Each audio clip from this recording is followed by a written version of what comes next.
Tous et bienvenue sur Matin d'Éden. C'est un plaisir de vous retrouver une fois de plus en ce jour. Alors aujourd'hui, il s'agira pour nous, chers amis, de vous inviter à poursuivre vos rêves. Permettez-vous de rêver.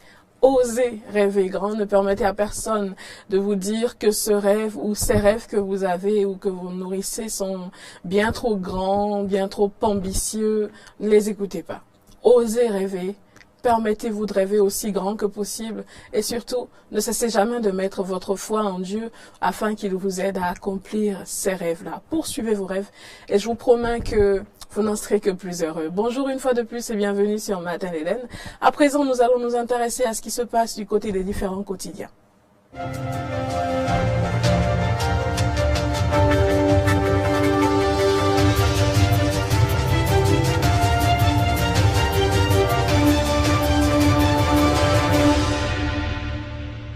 Alors quoi de neuf ce matin? Nous démarrons donc ce tour de l'actualité à travers les quotidiens par le quotidien Nord-Bénin. Nord-Bénin qui titre Gestion des frais de soutenance et de stage à l'université de Parakou. Un communiqué attise la colère des étudiants. Ouaddaï convainc les députés. Mesures de soulagement fiscal pour 2021. Ouaddaï convainc les députés. Contrôle de l'exécution des projets du PAG, les probables sites à visiter au nord par le chef de l'État. Nous poursuivons à présent avec le quotidien Monde. Le quotidien Monde qui titre en manchette Marcelin Laourou sur la procédure de vente aux enchères publiques. Toute marchandise saisie, non retirée dans un délai de 15 jours, sera vendue aux enchères. Pays à fort taux d'inclusion financière dans l'UEMOA, le Bénin cité en exemple. Tournée nationale du chef de l'État, talent en visite de travail dans plus de 50 villes. Ce sont ces différents titres que vous retrouvez justement à la une du quotidien Monde. Nous poursuivons à présent avec le quotidien Les Quatre Vérités. Les quatre vérités qui nous apportent l'information suivante. Mise à disposition d'une liste électorale consensuelle et fiable. Le COS l'épie au siège de la Sénat. Alors, du côté du Bénin, toujours, ce quotidien, Les quatre vérités, parle également de la tournée nationale du chef de l'État dans 54 villes. Talon entame jeudi une tournée nationale dans 54 villes. Éliminatoire Cannes 2022, match Bénin, les autos, les écureuils privés de 3 joueurs. Nous poursuivons avec le prochain quotidien à présent, L'Accroche. L'Accroche donc qui titre 138, la ligne qui sauve les enfants maltraités, droit des enfants. 138, la ligne qui sauve les enfants maltraités. Budget du ministère du Plan et du Développement, 13 milliards 814 178 de francs pour 2021, dont 5 milliards 714 178 000 pour 0,5 projets prioritaires. Sommet Africacom 2020. Ericsson met en exergue l'accélération de l'avenir numérique de l'Afrique. Nous poursuivons avec le prochain quotidien à présent. Nous sommes cette fois-ci avec Fraternité.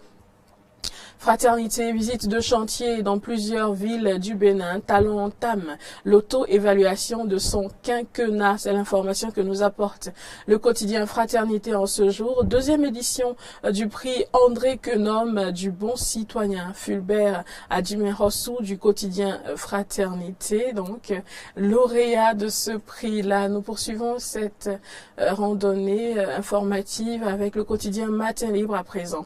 Matin Libre qui nous parle du parti Les Démocrates. Le récépissé encore des obstacles sur le chemin. Doute sur la bonne foi de Sakalafia. Le récépissé encore des obstacles sur le chemin. Interdiction des manifestations politiques. À Ivo, la démocratie triomphera. Ce sont là autant de titres que vous pouvez retrouver du côté du quotidien Matin Libre. Nous poursuivons à présent avec le prochain. Nous sommes à présent avec Libération, Caisse nationale de sécurité sociale, le conseil d'administration dirigé par Cotingan en fin de mission, possibilité de renouveler le mandat budget 2021. Le gouvernement envisage 230 projets et programmes de développement. Préparation de la présidentielle 2021, le bureau du COSLEPI à la Sénat. Nous poursuivons avec le prochain quotidien, le matinal, donc justice. La Cour suprême confirme le redressement fiscal aux sociétés Common SA. Le gouvernement installe les bureaux d'écoute, mesures de soutien des entreprises face au Covid-19. Le gouvernement installe les bureaux d'écoute. Nous poursuivons avec le prochain quotidien à présent, La Nation, commission budgétaire du Parlement. Le bal des ministres s'ouvre.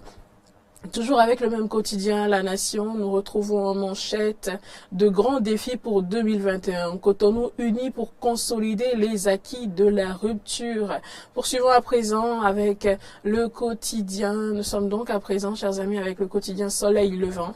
Soleil Levant qui nous parle de la visite du chef de l'État, Patrice Athanas Talon. Talon en visite de travail dans plusieurs communes dès demain, nous informe le quotidien Soleil Levant. Développement, le Bénin, meilleur élève dans la mise en œuvre des réformes communautaires de l'UEMOA. Double confrontation Bénin-Lesotho, Verdon, Adéoti et Soukou ne seront pas là. Nous poursuivons à présent avec le prochain.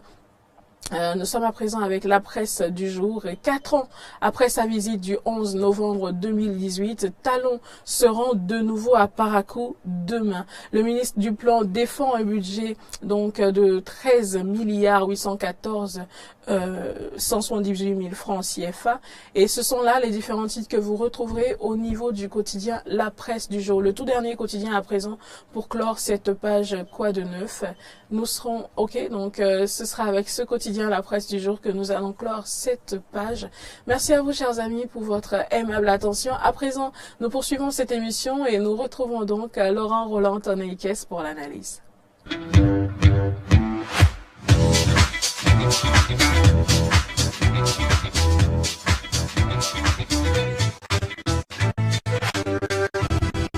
Bonjour à vous, Laurent Roland Toneikes, et bienvenue. Bonjour Natacha Kofi, bonjour à tous ceux qui nous suivent ce matin sur Diaspora FM et sur Eden Télévision. Pourquoi ce sourire?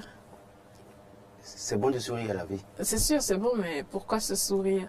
Juste au moment où vous dites bonjour à tout le monde. Oui, justement, c'est tellement quelqu'un qui me suit ce matin a besoin de sourire. Les journalistes, ils savent parler. Allez, à présent, avec vous, nous parlons justement de la tournée du président de la République dans 54 communes. Beaucoup se demandent pourquoi cette tournée maintenant, et c'est justement de cela que nous parlons avec vous. Bien évidemment. Alors, qu'est-ce qui peut motiver une telle tournée? Alors, ce qui peut motiver cette tournée, il faut préciser qu'il y a quelques jours, bien évidemment, des femmes ont marché à Cotonou pour, soi-disant, dénoncer que le chef de l'État, comme quoi rien n'allait dans le pays.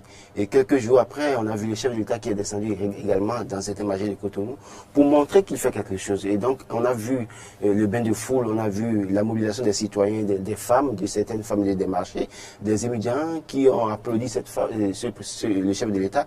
Il y en a même qui ont commencé par scander Talon 10 ans. Et donc, du point de vue de cette stratégie, on voit que il y a une partie qui décrit, mais bien, quand on regarde aussi, il y a une partie qui approuve les actions du chef de l'État. Alors aujourd'hui, qu'est-ce qui peut motiver une telle sortie? Il faut préciser aussi que les opposants ont tout le temps décrié le mode de gouvernance du chef de l'État. Pour eux, rien n'a été fait dans les communes, en tout cas dans le pays. On a vu un potentiel candidat qui a parcouru beaucoup de communes et qui faisait croire, ou bien qui disait clairement que rien n'est fait dans les communes aujourd'hui. Donc, aujourd'hui, il est normal pour le chef de l'État de descendre dans les communes pour montrer clairement qu'il a fait quelque chose. Donc, ça peut être ce qui motive sa sortie, c'est-à-dire que aller dans les communes que les autres sont passés, où les autres sont passés pour montrer qu'il n'a rien fait, c'est peut-être l'occasion pour lui de passer dans les mêmes communes pour montrer que son gouvernement a certainement fait quelque chose. Après, quel pourrait être son message quand même pour ces populations dans ces Alors, différentes son communes? message pour ces populations, c'est clair, il y a un programme d'action du gouvernement, il y a des activités, des actions qui sont prévues pour être menées dans certaines communes du Bénin. Et quand vous regardez, aujourd'hui, on a vu le ministre des Sports qui a fait une tournée récemment, il y a 22 stades omnisports qui ont été construits dans certaines communes du Bénin. On a vu les systèmes d'approvisionnement en eau potable dans certaines communes. Quand vous allez dans la zone des collines, du département des collines, il y a des systèmes d'approvisionnement en eau potable qui ont été mis en place pour ces populations, des populations qui avaient du mal à avoir l'eau potable et quand vous allez dans d'autres communes, c'est peut-être des routes qui ont été bitumées, il y a des pistes rurales qui ont été aménagées, autant d'éléments qui ont été faits dans ces communes. Donc aujourd'hui, le chef de l'État, certainement sur le terrain, passera son message autour de ces actions pour montrer ce qu'il a fait. Et c'est peut-être l'heure de la reddition des comptes pour lui, parce qu'en réalité, on a à peine 6 mois avant les élections, on est à peine à 6 mois des élections. Donc aujourd'hui, il est normal pour lui de descendre dans les communes, peut-être parce que 54 communes, c'est pas facile à parcourir, c'est pas des communes qu'on peut parcourir en une journée ou en une semaine. Donc, au fil du temps, peut-être en 1 mois ou en 2 mois, ça dépend de la planification. C'est l'occasion pour lui d'aller au contact de ces populations et de parler avec ces populations, parce que aussi au thème des élections communales, vous avez vu certains leaders du Nord, de la partie septentrionale du Bénin, qui étaient battus carrément dans leur commune. Je prends pas à tout hasard de Bembereke, où le général Briand, qui est membre du bloc républicain, a été battu par les forces pour un Bénin émergent. Quand vous prenez par exemple Parakou, qui est aussi une grande ville du Bénin, mais où Charles Tokor, candidat à sa propre succession, a été battu. Donc, c'est l'occasion pour le chef de l'État d'aller sur ce terrain et de remobiliser sa troupe et peut-être de donner de la force encore, peut-être aller soutenir ces leaders qui sont dans ces régions qui, au thème des élections communales, ont certainement gagné et perdu du terrain. Donc, aujourd'hui, à partir de salon dans ces communes, la première chose, c'est de faire le point de ce qu'il a fait. Deuxième chose, peut-être de proposer d'autres choses aux populations. Et troisième chose, peut-être que ce serait l'occasion pour lui peut-être de confirmer qu'il sera candidat ou de dire clairement qu'il ne sera pas candidat. Mais ce n'est pas évident que quelqu'un qui descend dans 54 communes au thème pratiquement de son mandat pour faire une tournée, c'est pas évident qu'il dise qu'il ne sera pas candidat. Donc déjà, on doit peut-être s'attendre à ce que Patrice Talon passe indirectement un message: je suis candidat, je reviens. L'opposition devrait-elle se faire du souci? Oui, l'opposition a bien des soucis à se faire au thème de cette tournée, parce que pour moi, je pense que quand vous regardez un peu la stratégie utilisée par l'opposition depuis 2016, ils ont passé pratiquement leur temps à critiquer Patrice Talon. Ils ont passé tout le temps à dire, Patrice Talon n'a rien fait. Quand on a parlé d'asphaltage dans ce pays, avec les stades dans ce pays, l'opposition nous a parlé de maquettes. Mais aujourd'hui, il est vrai que même si tout n'est pas totalement réalisé, on a des stades qui sont en phase d'être terminés, on a des bitumes, des routes qui ont été bitumées, on a des villes qui ont été entièrement asphaltées. On prend Cotonou, on prend certaines communes phares du Bénin, et donc les systèmes d'approvisionnement en eau potable, les populations avaient besoin d'eau potable parce que les gens étaient obligés de prendre de l'eau de marigot très sale, très souillée, mais aujourd'hui, ces populations ont ça. Donc, aujourd'hui, si le chef de l'État doit descendre dans les communes pour montrer aux populations que des gens sont passés ici pour vous dire que rien n'a été fait, voilà ce que j'ai fait, ils auront des soucis à se faire. Et donc, de ce point de vue, les opposants doivent se démarquer de l'ancienne stratégie qui consiste à critiquer. Il vaut mieux maintenant proposer, montrer les failles de ce qui a été fait concrètement et proposer ce qu'eux veulent faire quand ils seront élus à la tête du Bénin. Autrement, c'est que Patrice Talon réussira à passer un message pour peut-être glaner ça et là encore de nouveaux électeurs qui seront acquis à sa cause. Merci à vous, Laurent Roland Tanaïkes, pour cette analyse. Et surtout, restez avec nous. Nous allons à présent poursuivre, chers amis, avec le mot de l'actualité. On va le découvrir ensemble, rassurez-vous. Aujourd'hui, je ne vous demanderai pas si vous vous doutez du mot dont il s'agit. Je peux toujours ça deviner, mais de toute façon, je ne vais pas me livrer. Essayez. Non, je ne vais rien essayer. Essayez. La dernière fois, vous aviez voulu faire ça, mais vous aviez fait chou blanc. Si je donne le mot, vous me donnez combien? Parce qu'on va jouer à la tombola ce matin. Ah ben non. C'est interdit, ça. Ah mais attention. Qu'est-ce qui vous a dit que c'est interdit? C'est interdit quand ça m'arrange, moi. Ah, ok. C'est tout ce qui compte. De toute façon, je ne vais pas me laisser aller non? comme ça. Vous voulez pas essayer? Je ne fais plus rien gratuitement. Sérieusement? Oui. Bon, on en reparlera. Il faudra faire attention à votre sourire parce que même le sourire, là, il est gratuit. Vous devriez le rendre payant. Moi, mon sourire, je le donne attention, à ceux qui ne souriez pas. Je souris. Ne souriez je pas. donne mon Ça, c'est gratuit, par contre. Non, je donne ça à ceux qui me suivent. Non, mais c'est gratuit. C'est pas à vous, justement. Mais c'est gratuit. Allez, à présent, chers amis, on découvre ensemble le mot de l'actualité.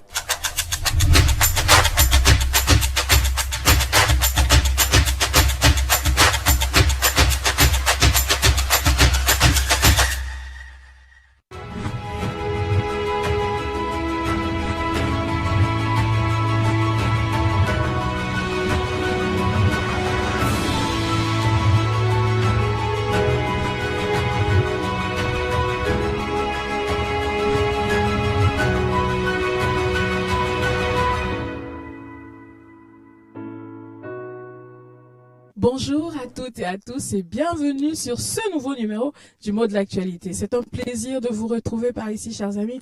J'espère que jusque-là, vous faites un très bon usage des différents mots que nous apprenons jour après jour. Allez, aujourd'hui, quel est le mot que nous découvrons? Il s'agit d'un groupe de mots, en quelque sorte. Nous allons parler de un parti. Nous parlons donc d'un parti. Qu'est-ce que cela signifie, un parti? On vous a posé la question. Un parti, pour moi, veut dire un regroupement bien, parti politique. Un peu ça. Un parti, c'est un groupe de personnes défendant les mêmes idées et les mêmes intérêts. Par exemple, au Bénin, nous avons plusieurs partis politiques. Et chacun rejoint son parti politique selon sa vision. Selon le dictionnaire Larousse, un parti est un groupe de personnes réunies par une communauté d'opinion ou une communauté d'intérêts.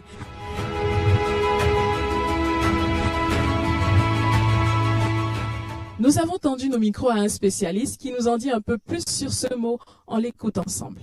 Un parti peut être défini comme un regroupement de personnes partageant la même idéologie politique. C'est-à-dire que des personnes peuvent se rassembler ensemble, pour défendre une idéologie politique, une vision politique. Ainsi donc ils créent un parti qui leur sert en fait de creuser pour pouvoir exprimer cette vision et cette idéologie-là. Vous connaissez désormais la signification de ce groupe de mots, un parti, et j'espère que vous allez l'intégrer dans votre vocabulaire quotidien.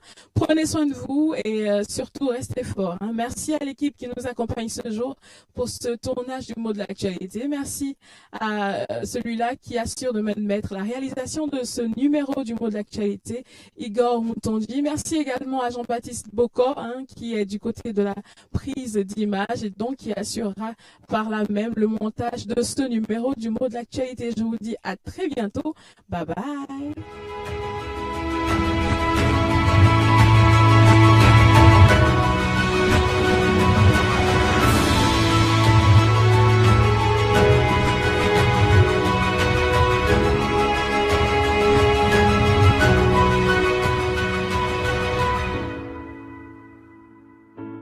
Et bien voilà, chers amis, retour sur ce plateau. À présent, nous allons tendre nos micros à nos émigrants. Je crois que par ici, nous, on les adore. Je sais pas pour vous, mais j'espère que vous aussi. En tout cas, ils nous apportent toujours une foule d'informations. Ça me rappelle d'ailleurs cette petite blague que je vous avais faite sur ce même plateau où je vous imaginais justement en tenue jaune. Et puis, vous étiez d'accord en plus. J'étais d'accord à condition ça que vous plairait bien. Non, à condition que vous soyez ma première cliente. C'est ça, oui. C'est bon, finalement, je veux plus oublier la tenue jaune. Non, mais si ça vous Oubliez plaît. non, c'est bon. Non, je veux bien le faire, vous serez ma première cliente. Pourquoi? Non, mais je vais voir, quand on prend une cliente comme vous, ce qu'on ressent. Mais non, si c'est ça, c'est pas quelqu'un comme moi que vous devriez prendre. Non, vous devriez prendre mieux que moi. Je préfère vous prendre vous. Et pourquoi? Pour freiner tout le temps. Bon, je vais pas tout dire. C'est pour freiner tout le temps. Je vais pas tout dire sur le plateau quand même. Non, mais ils ont compris. De toute façon, je vais pas monter sur votre moto. Ce qui est sûr, si je vous prends d'ici, on va pas prendre le bitume, en fait, on va prendre pas les voies. Bien sûr. Désaffectées là. Histoire de devoir freiner souvent. Non, c'est pour faire une expérience en fait. Une expérience, c'est ça, oui. Si vous souhaitez vivement que je fasse l'expérience, soyez sûr que je souhaite vivement que vous soyez ma première cliente. Non, c'est bon. Finalement, oubliez la tenue jaune. Elle n'est pas faite pour vous. Parce que si tous les émigrants devaient se comporter comme vous, ma foi, plus aucune femme ne voudrait se déplacer à moto. Allez, à présent, on découvre On vous aime ensemble.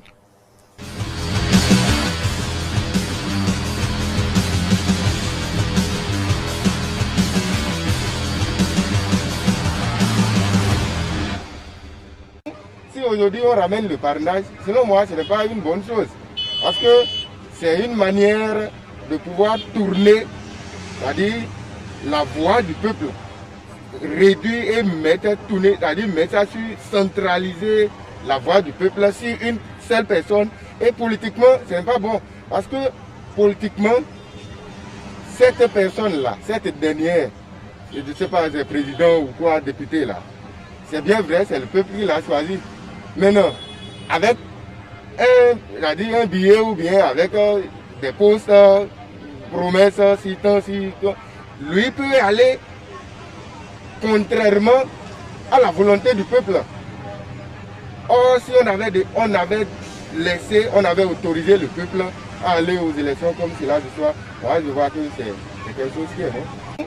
Si aujourd'hui on ramène le parrainage, selon moi ce n'est pas une bonne chose. Parce que c'est une manière de pouvoir tourner, c'est-à-dire la voix du peuple. Réduire et tourner, c'est-à-dire centraliser la voix du peuple sur une seule personne. Et politiquement, ce n'est pas bon. Parce que politiquement, cette personne-là, cette dernière, je ne sais pas, c'est président ou quoi, député là, c'est bien vrai, c'est le peuple qui l'a choisi.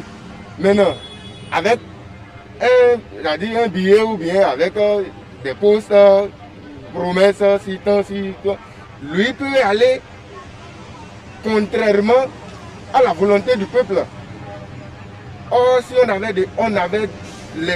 avait autorisé le peuple à aller aux élections comme cela ce soir, moi je vois que c'est quelque chose qui est bon.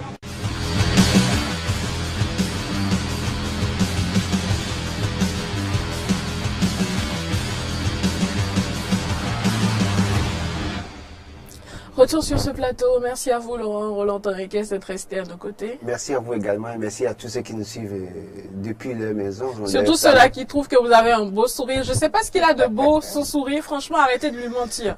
Arrêtez de lui mentir. Franchement. Si vous ne voulez pas être honnête à la face du monde. Non, mais est-ce que vous pensez, de vous à moi, sérieusement, sérieusement, est-ce que vous pensez qu'une marque de dentifrice voudrait vous payer de l'argent pour que vous soyez l'effigie de sa marque? Oui. Non. Certainement pas. Vous avez un trop vilain sourire. Non, allez, je vous taquine. Je sais que les femmes rejettent violemment ce qu'elles désirent. C'est ça, oui. Qui c'est qui a dit ce truc d'ailleurs? C'est moi qui le dis souvent. C'était valable à une certaine époque, mais aujourd'hui non. Mais c'est toujours valable avec vous. Non, pas du tout. Parce que je le constate fièrement. Vous le constatez fièrement. Vous me rejetez violemment alors que vous me désirez ardemment. Ah non, certainement pas. Attention à ce que vous dites en plus. Cela pourrait être utilisé contre vous, franchement. Je suis prêt à aller au tribunal pour ça. Vous en êtes certain? Oui. Désormais, on passe à la guillotine. Allez, bonne journée à tous ceux qui nous suivent. À bientôt. Partez pas, on va vous raccompagner. Ok, on vous raccompagne et on permet à notre invité de s'installer à présent.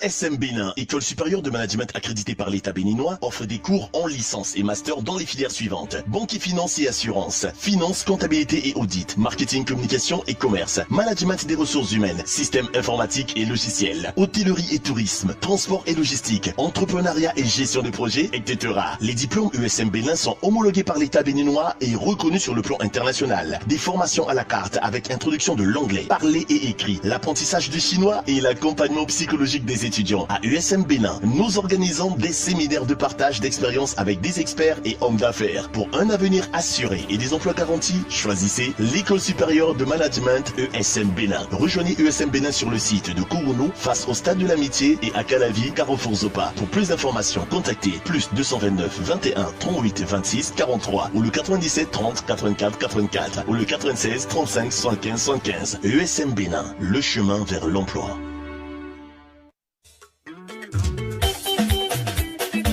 Habitants de la commune d'Abomey-Calavi et environ, plus de soucis pour vos besoins d'achat de matériaux de construction de qualité. L'établissement PVP, Plomberie Vouloir ses pouvoirs, met à votre disposition plusieurs gammes de matériel à des prix défiant toute concurrence. Vitriers, plombiers, électriciens, maçons, menuisiers, vous qui exercez dans le bâtiment, venez découvrir les merveilles que vous apporte l'établissement PVP et vous ne serez pas déçus. Nous étions dans la plomberie.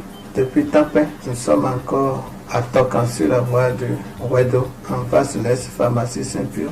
Et ici, nous sommes à Glo, à Gansa. Ici, c'est la quincaillerie générale, de ciment jusqu'aux peintures. Nous faisons la marque Ingeco. Nous vendons tous les outillages marque Ingeco. Donc, tout ouvrier qui va rentrer dans PVP à Gansa ont trouvé leurs matériaux. À PVP, c'est la vente des matériaux électriques, des appareils sanitaires de dernière génération, des chauffe-eau solaires et électroniques, des outils de travail de marque internationale Ingeco. L'établissement PVP vous propose également des services de prise en charge de la construction de vos maisons, de la fondation jusqu'aux travaux de finition. Nous avons des équipes ici, de techniciens jusqu'aux peintres.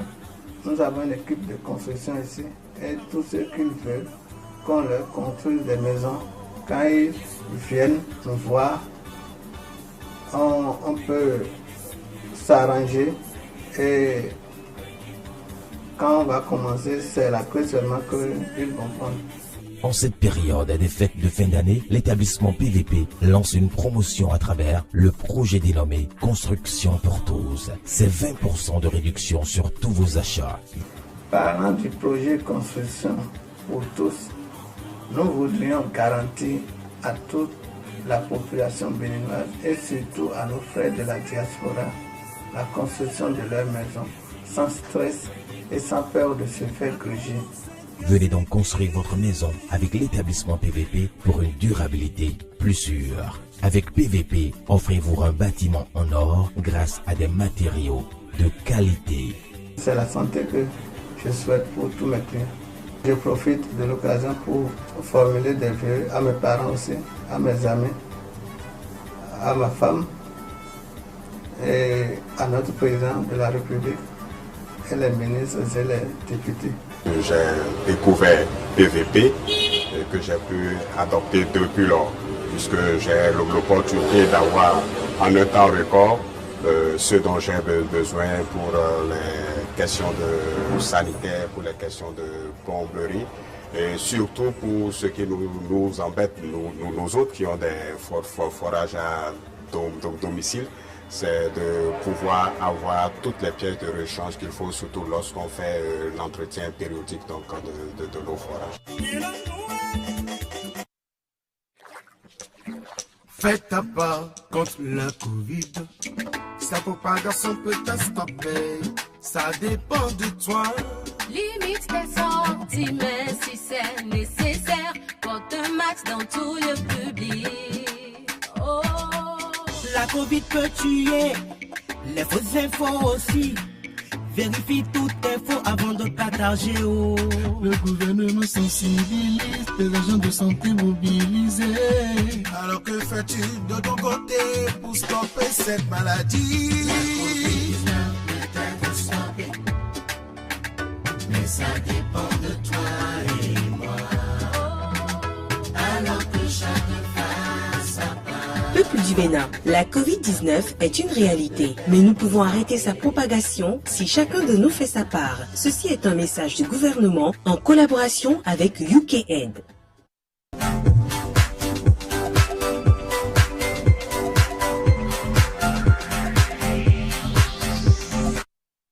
Retour donc sur ce plateau, chers amis. Aujourd'hui, nous parlons de la Côte d'Ivoire, les germes d'une crise post-électorale latente. C'est là le thème dont nous discuterons sur ce plateau en ce jour.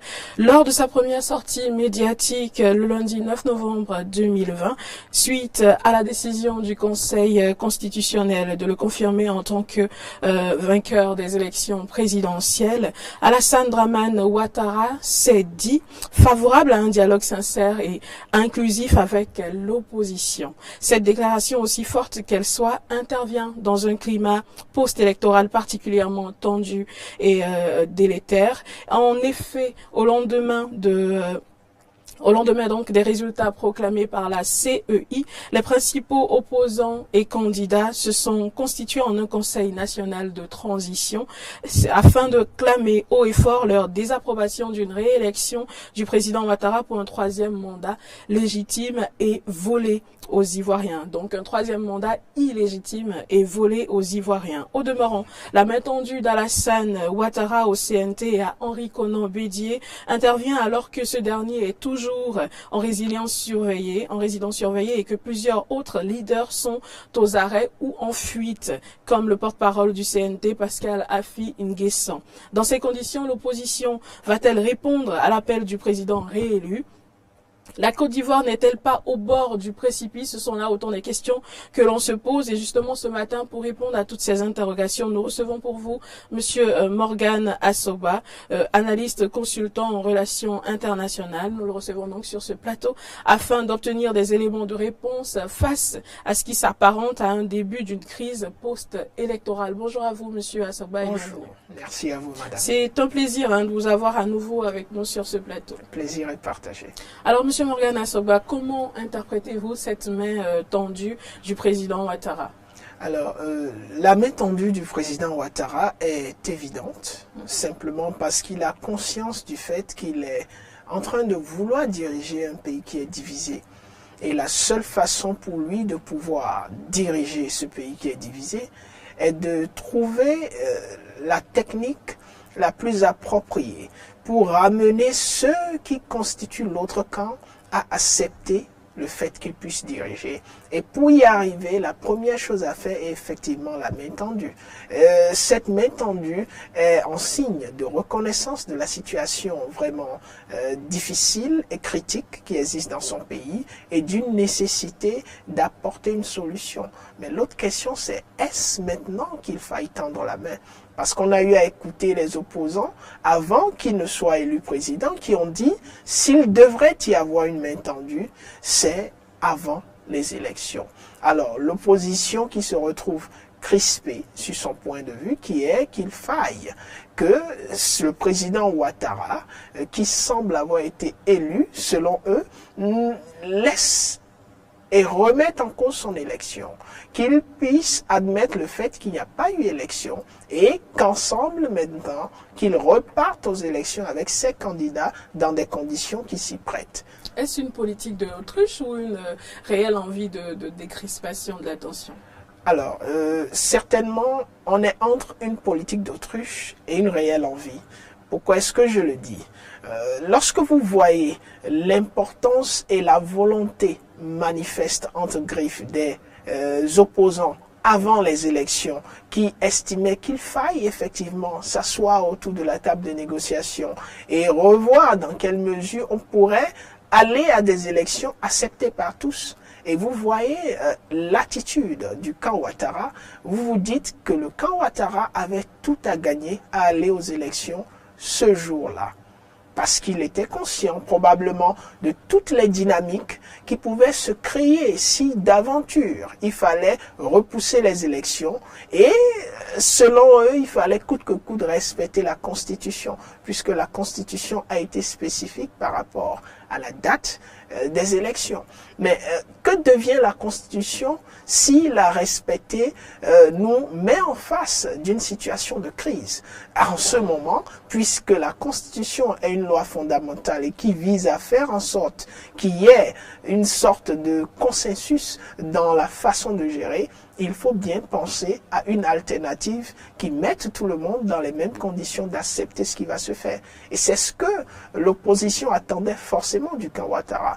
Et nous nous retrouvons dans un cas où il a réellement envie aussi, on pourrait le dire. Pourquoi? Parce qu'il est conscient du fait que si jamais il se lançait dans une gouvernance sans la paix nécessaire, du moins, dans une certaine mesure, il aura une gouvernance vraiment étriquée, où les objectifs, les différents projets qu'il aura à mettre en exergue pour cette gouvernance vont être, ma foi, assez dans une perspective de ne pas aboutir.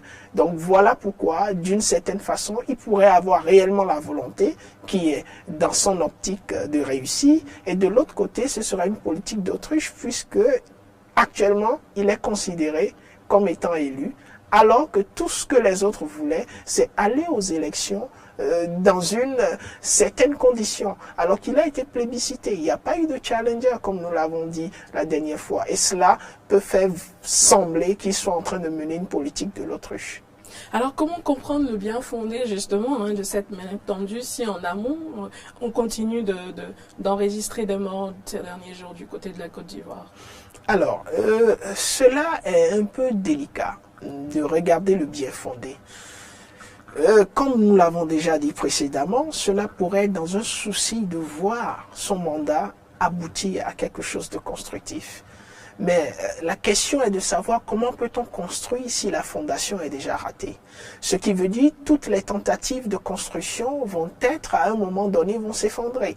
Et nous nous retrouvons un peu dans le cas qui s'est produit avec M. Gbagbo il y a quelques années, qui avait été élu, et c'est 2 ans, 3 ans après qu'on s'est retrouvé face à une crise assez importante. Et cela pourrait arriver aujourd'hui avec le président Ouattara, parce que c'est une élection qui est largement et totalement contestée par le camp adverse. Le gros souci pour le président Ouattara, c'est que ce camp adverse a un poids. Il ne s'agit pas juste d'un groupuscule de personnes, mais il s'agit de leaders assez influents dans le pays qu'il est en train de gouverner, qui disent ne pas du tout reconnaître et qui sont prêts à user de toutes leurs influences pour amener le président Ouattara à capituler. Quand je parle de leader, je parle de l'ancien président Gbagbo, qui s'est déclaré faisant partie de l'opposition et s'inscrivant dans cette dynamique. Vous avez Guillaume Soro, qui n'est plus à décrire sur la scène politique ivoirienne. Et vous avez maintenant Afi Guesson et l'ancien président Konabédié. C'est des poids lourds sur l'échiquier politique ivoirien. Et ces personnes ont chacune une influence assez considérable et peuvent faire basculer la Côte d'Ivoire à n'importe quel moment. Si d'aventure les armes se retrouvaient aux mains des civils. Parce qu'aujourd'hui, ce qui permet au président Ouattara de contester la crédibilité du Conseil national de transition, c'est bel et bien le fait qu'il dispose encore des forces de l'ordre qui sont à ses ordres. Dès l'instant où le Conseil national de transition pourrait avoir des personnes ayant des armes, et bien là, on serait face à une situation que personne ne souhaite. Donc, toute tactique visant à mettre fin, toute décision qui pourrait permettre à ce qu'on puisse ne pas avoir l'introduction des armes dans le contexte ivoirien actuel serait quelque chose de formidable pour éviter une situation qui soit peut-être comparable ou voire pire à celle qu'on a vécue en 2010-2011 en Côte d'Ivoire. Alors, quel est selon vous le risque que les armes, justement, se retrouvent du côté des civils? Alors, le risque, il est élevé. Élevé dans le sens où vous avez les artisans qui ont amené les civils à prendre des armes qui soient du camp de l'opposition. Et l'artisan principal, vous le connaissez, il s'agit bien de Guillaume Soro, qui a des capacités énormes. En dehors du fait qu'il soit quelqu'un avec des capacités énormes, vous avez l'aspect déjà d'insécurité qui est en train d'exister dans le Sahel, où nous avons des armes depuis la crise libyenne qui circulent et qui font que vous avez des djihadistes même des groupes de personnes plus s'armer, de groupes qui n'auraient pas une influence énorme. Vous avez de ces petits assauts, que ce soit dans des pays comme le Mali, le Burkina, qui sont des pays voisins de la Côte d'Ivoire. Donc l'existence et l'introduction des armes est quelque chose qui peut arriver à n'importe quel moment, puisque nous avons des armes en circulation probablement dans la sous-région, lorsque vous regardez ces différentes attaques ici et là.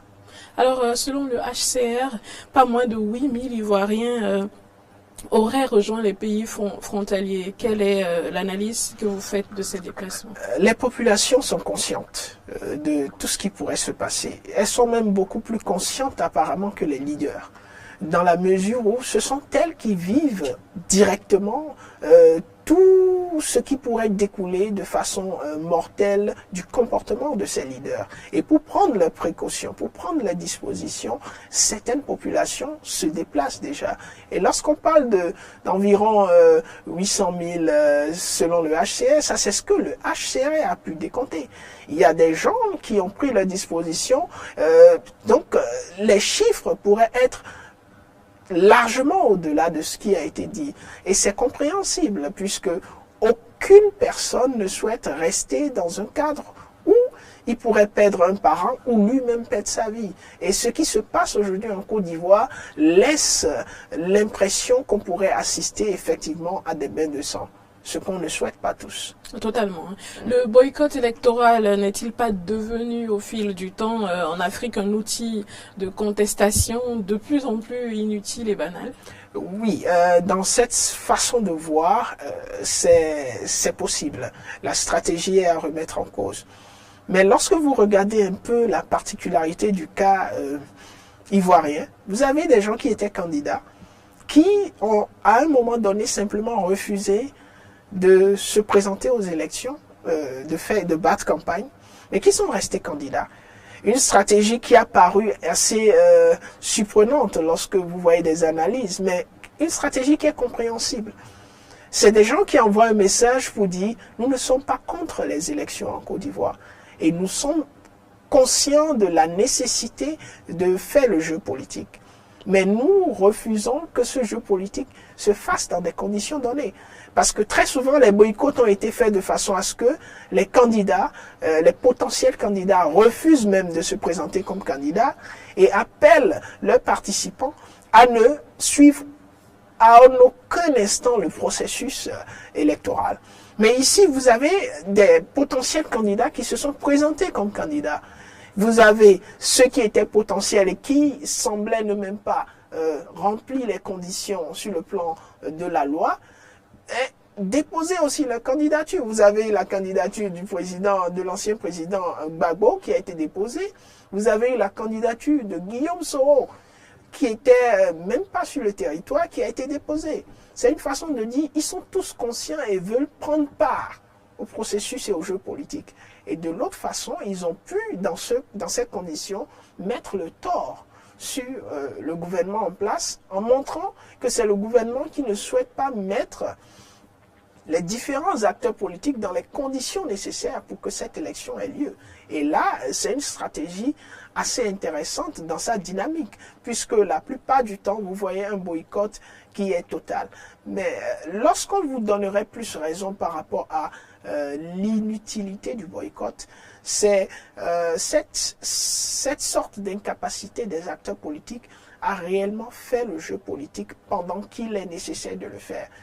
Quand vous prenez le cas de la révision des constitutions, on se demande comment est-ce que les constitutions arrivent à être révisées aussi facilement et que ces mêmes acteurs politiques qui sont censés avoir des hommes politiques, des députés à l'Assemblée nationale n'arrivent pas à jouer leur jeu pendant les discussions et à empêcher ces leaders d'aller vers leur technique pour rester ou se maintenir au pouvoir.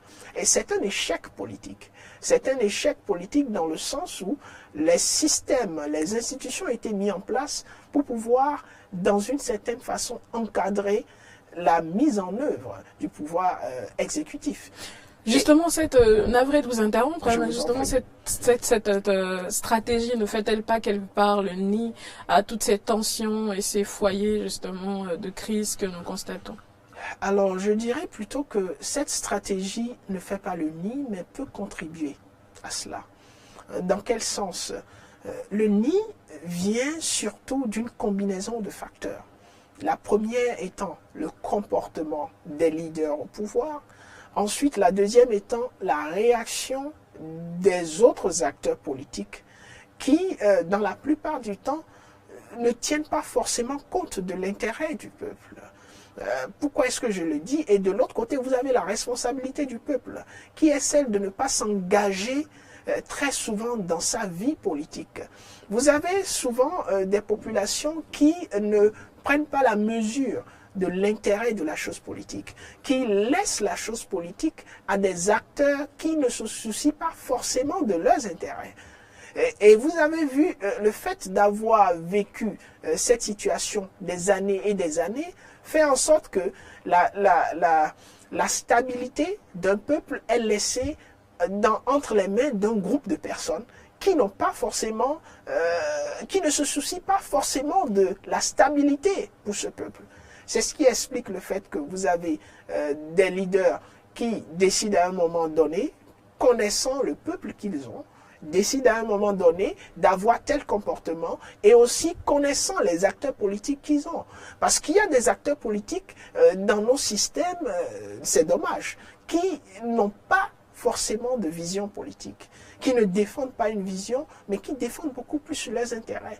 Ce qui fait qu'on a des changements de veste à tout moment, on a des systèmes, donc vous avez des leaders qui maîtrisent ce système et qui utilisent ce système à leur avantage. Donc le gros problème, c'est le système en entier et la part de responsabilité aussi bien du peuple que des acteurs politiques et des leaders est à prendre en conséquence. La démocratie, finalement, en Afrique de l'Ouest, n'est-elle pas en péril?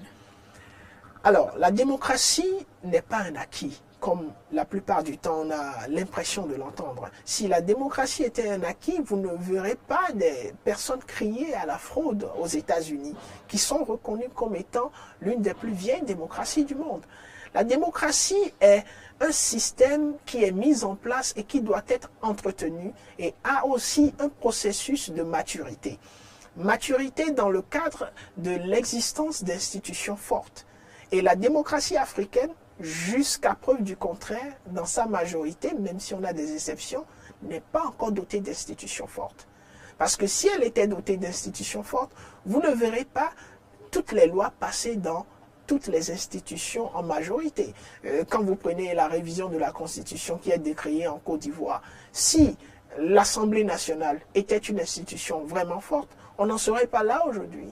Lorsque vous regardez très souvent la façon dont les cours constitutionnels prennent des décisions, et très souvent en alignement avec le souhait des acteurs politiques au pouvoir, vous vous rendez compte que ces institutions ne sont pas forcément fortes. Il y a de très rares cas en Afrique où vous verrez la Cour constitutionnelle invalider une élection qui semble avoir été difficile à valider. Parce que lorsque vous vous retrouvez face à une élection où il y a une majorité de la population, il y a un taux de participation qui est à remettre en cause en tant que garant de la paix, en tant que protecteur et chargé de la mise en œuvre de la loi fondamentale, vous êtes appelé à faire plus que appliquer la loi. Vous êtes appelé à aller au-delà de la loi et vérifier le contexte pour son application. Mais c'est ce qu'on ne voit pas. Donc nous avons les institutions qui constituent un point très fort de la maturité démocratique. Et en Afrique, la démocratie suit son cours et s'adaptera peut-être lorsqu'on aura un peuple à même de relever ces défis, aussi bien du point de vue de participation et d'implication dans la vie politique que du point de vue d'intégrité des hommes qui constituent les institutions politiques. La création du CNT en Côte d'Ivoire n'est-elle pas un aveu d'échec des opposants politiques ivoiriens, à l'image du Gabon avec Jean Ping, au Togo avec Aguiyomi Kodjo et plus récemment en Guinée avec Selou?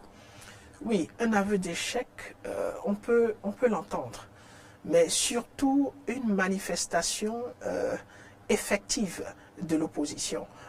Effective dans le sens où le fait de mettre en place un conseil qui serait un gouvernement parallèle signifie qu'on est totalement dans le sens contraire de la dynamique qui existe dans un pays. Et cela peut être considéré comme, le président Ouattara est en train de le considérer comme une trahison, comme un acte hautement répréhensible, parce qu'on ne peut avoir deux gouvernements dans un État. Et si ces leaders en arrivent à vouloir créer un second gouvernement sur le sol ivoirien, cela veut dire qu'il y a quelque chose qui est en train de se tramer.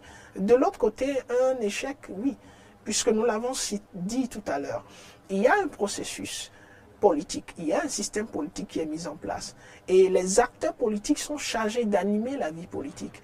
La vie politique va dans le sens dans lequel les acteurs politiques veulent qu'elle aille. Lorsque vous regardez tous ces leaders, ils sont tous partis du rassemblement Oufouétis. Ce sont tous, ils se revendiquent presque tous d'Houphouët-Boigny, qui était considéré comme le père de la nation ivoirienne. Ils ont créé des partis politiques à un moment donné, que ce soit Laurent Gbagbo, que ce soit Guillaume Soro, que ce soit Ouattara ou Bédié. Ils étaient tous aux côtés d'Houphouët-Boigny. Mais à un moment donné, chacun a décidé de prendre son chemin lorsqu'Houphouët-Boigny est parti. Et c'est ce qui fait qu'on puisse parler de l'échec de la classe politique dans son entièreté, et non seulement de l'opposition, mais de ce système politique qu'ils ont créé ensemble et qui est en train de mener la Côte d'Ivoire hors du cadre de développement qu'on aurait tant souhaité. Justement, on craignait le pire avec l'appel à l'insurrection et à la désobéissance civile lancé depuis la France par Guillaume Soro. La tempête est-elle passée ou le pire reste-t-il à venir? Alors, c'est difficile à dire. Mais lorsque vous regardez la dynamique qui s'inscrit aujourd'hui en Côte d'Ivoire, vous avez tendance à croire qu'on est loin de dire que la tempête est passée.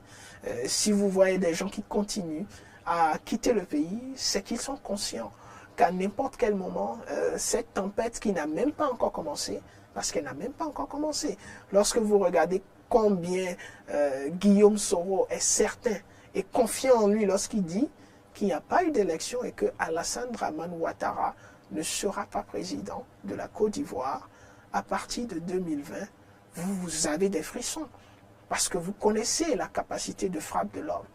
Et effectivement, s'il y a une inconnue très menaçante aujourd'hui en Côte d'Ivoire et qui fait que ceux qui sont conscients de sa capacité s'éloignent de la Côte d'Ivoire, c'est bel et bien Guillaume Soro. Donc, dit qu'on est passé à côté de la tempête, c'est chose à vérifier. Le président Ouattara en est conscient.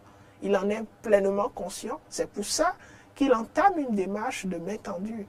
Et même si les leaders actuels qui sont sur le territoire acceptaient cette main tendue, ce qui serait fortement surprenant, l'élément qui est Guillaume Soro et qui semble être une menace à tout moment est quelque chose qu'il faudra maîtriser d'abord. Et la crise actuelle, justement, ne vous fait-elle pas penser à celle post-électorale de 2010-2011? En effet, et c'est pour cela qu'on a du mal à se demander, est-ce qu'ils n'ont pas tiré des leçons en tant qu'acteurs politiques? Est-ce qu'ils n'ont pas compris que, au-delà de leurs intérêts partisans, spécifiques, personnels, qu'il faille aujourd'hui beaucoup plus prendre conscience de l'intérêt de la Côte d'Ivoire. Et c'est pour cela aussi qu'on se demande pourquoi cet entêtement. Et lorsqu'on écoute chacune des parties, surtout la partie du président Ouattara, le président dit qu'il n'a pas le choix, qu'il a été obligé d'être président de la Côte d'Ivoire, que sa candidature, ce n'est pas de gaieté de cœur, que c'est un contexte qui l'oblige. Maintenant, est-ce la mort d'Adama Gon Coulibaly? Ce serait trop facile de le dire. Mais on pourrait comprendre le président Ouattara lorsqu'on regarde plutôt la chose sous un autre angle. De quel angle s'agit-il? Il s'agit des acteurs externes et des intérêts des groupes de lobbying. Parce que très souvent, il y a des contrats qui ne sont pas laissés aux mains du grand peuple et qui existent et qui amènent les chefs d'État à adopter certains comportements. Donc on en viendrait à se demander, est-ce qu'il n'y a pas d'intérêt d'acteurs externes qui obligerait le président Ouattara à se maintenir, surtout par rapport à certains intérêts qui sont non avoués et qui protégeraient d'une certaine façon ses arrières. Quel parallèle pourrait-on établir entre les présidentielles américaines et ivoiriennes? Oui, déjà, on comprendrait que la démocratie n'est pas un acquis et que ce soit aux États-Unis ou en Côte d'Ivoire, on peut parler de fraude.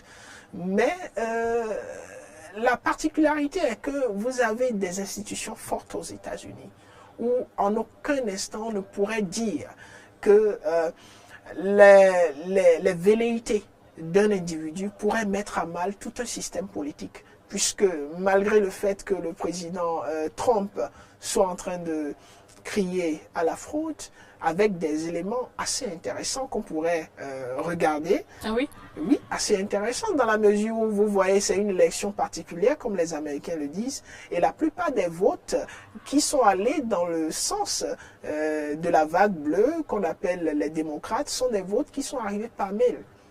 Et avec les votes par mail, il y a des difficultés qui sont considérables. Déjà, vous avez des votes qui arrivent après la date d'élection et qui ont été autorisés à être comptabilisés. Vous avez des votes qui ont été faits depuis des mois, qui font que peut-être certaines personnes qui ont voté ne sont plus. Et ces votes aussi ont des situations qu'on peut discuter, dont on peut débattre devant les juridictions. Donc il y a un certain nombre de faits qui pourraient aller dans le sens des plaintes. Mais lorsque vous regardez aussi la différence de vote, qui a été observé par-ci et par-là, vous vous demandez si c'est des situations irrégulières de nature à pouvoir entacher le résultat de ces votes. Mais en Côte d'Ivoire, que ce soit en Côte d'Ivoire ou aux États-Unis, vous vous rendez compte qu'il y a une situation difficile. La différence, c'est qu'en Côte d'Ivoire, il n'y a pas eu participation à l'élection des candidats qui se réclament de l'opposition. Mais aux États-Unis, le jeu politique a commencé et allait jusqu'à pas encore jusqu'à sa fin, mais est en cours, puisque le président a la latitude d'aller devant les juridictions et on verra bien ce que les juridictions vont décider. Donc la Côte d'Ivoire et les États-Unis, c'est pas pareil, même si on se retrouve face à une situation où des élections sont d'une façon ou d'une autre contestées. Alors, restons toujours dans le même cadre. Hein. Le président Ouattara a chaleureusement félicité le nouveau président américain à peine élu, Joe Biden, et sa vice-présidente Kamala Harris. Un contraste quand même hein, avec sa propre élection où on n'a jusque-là pas perçu un seul message de félicitations de ses pairs africains et occidentaux. Un message crypté selon vous? Un message crypté, c'est un message qui est compréhensible. Il n'est plus crypté lorsqu'il est assez compréhensible par tout le monde. Le président Ouattara cherche des soutiens. Et on a écouté des vidéos qui restent à authentifier où Guillaume Soro faisait comprendre que même sur le plan diplomatique, il a d'une certaine façon, excusez-moi du terme, damé le pignon au président Ouattara.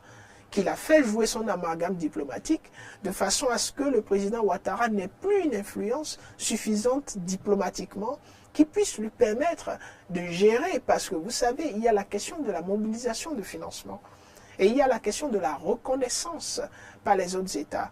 Une fois que vous avez un gouvernement qui n'est pas reconnu par les autres chefs d'État, qui se ferait naturellement par les envois de félicitations, comme vous l'avez dit, il y a un problème de crédibilité, il y a un problème de mobilisation, de capacité à pouvoir mobiliser les financements.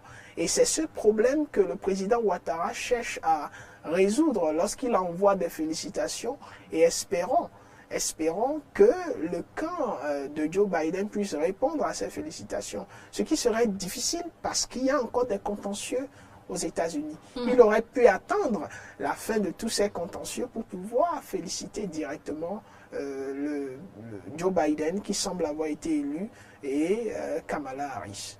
Alors comment sortir définitivement la Côte d'Ivoire de cette impasse? Le dialogue. Le dialogue, mais à quel niveau? Et ce dialogue, quelles seraient les conditions pour que ce dialogue puisse aboutir?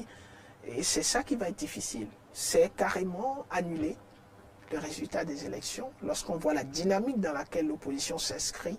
Même avec l'intervention de la CEDEAO, il y a eu, avant les élections, ils étaient restés crispés sur le fait qu'il n'y a pas d'élection. Il faudra un dialogue et il faudra que le camp Ouattara puisse accepter le fait qu'on reparte aux élections. Mais c'est quelque chose qui est peu probable lorsqu'on voit la dynamique du camp Ouattara. Donc, l'issue, même si elle réside dans le dialogue, il faudra réellement que quelque chose d'intéressant se passe pour qu'on ne se retrouve pas dans une Côte d'Ivoire divisée et ce qu'on ne souhaite pas, une Côte d'Ivoire où il y aura encore davantage de morts puisqu'on en compte déjà jusque-là. Quid de Laurent Gbagbo, une menace ou une main bénie pour tirer la nation ivoirienne vers le haut? Beaucoup plus une main bénie lorsqu'on l'écoute, dans le sens de sa maturité, et dans le sens de son absence de volonté de velléité. Lorsque vous l'avez écouté à son dernier interview, il n'a pas manifesté de la velléité à l'endroit aussi bien du président Ouattara qu'à l'endroit des autres membres de l'opposition. Mais il s'est inscrit dans une dynamique constructive. Et il a dit que si d'aventure la Côte d'Ivoire allait aux élections, que le pays allait se retrouver face au chaos.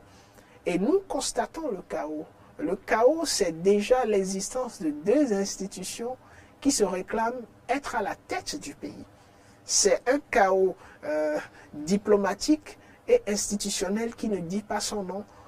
Et si ça demeure dans cette dynamique, le chaos dont il a parlé pourrait se retrouver. Donc si d'aventure le président Laurent Gbagbo, l'ancien président Laurent Gbagbo, était accepté, déjà son retour, et maintenant qu'il serve de médiateur, peut-être on pourrait éviter que la Côte d'Ivoire se retrouve dans un chaos humain, même si on a déjà un chaos institutionnel.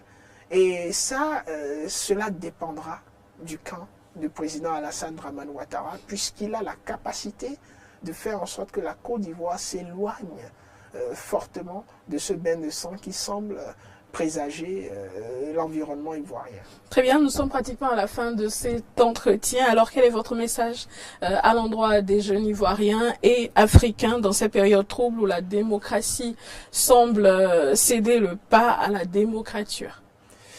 À l'endroit des jeunes ivoiriens, je me demande si je peux avoir des conseils qui puissent réellement les aider, parce que, vous savez, lorsque vous vivez le contexte, c'est difficile de réellement prendre des décisions lorsqu'on se retrouve dans un certain contexte.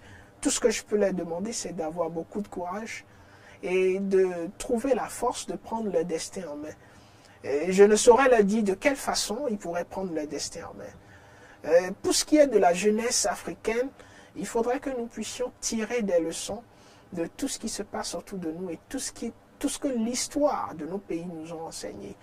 Et la meilleure stratégie pour nous, pour embrasser un développement qui sera sempiternel, est de nous organiser, d'apprendre à s'organiser et à s'impliquer dans le jeu politique pour éviter de se retrouver face à des situations que nous ne souhaitons pas.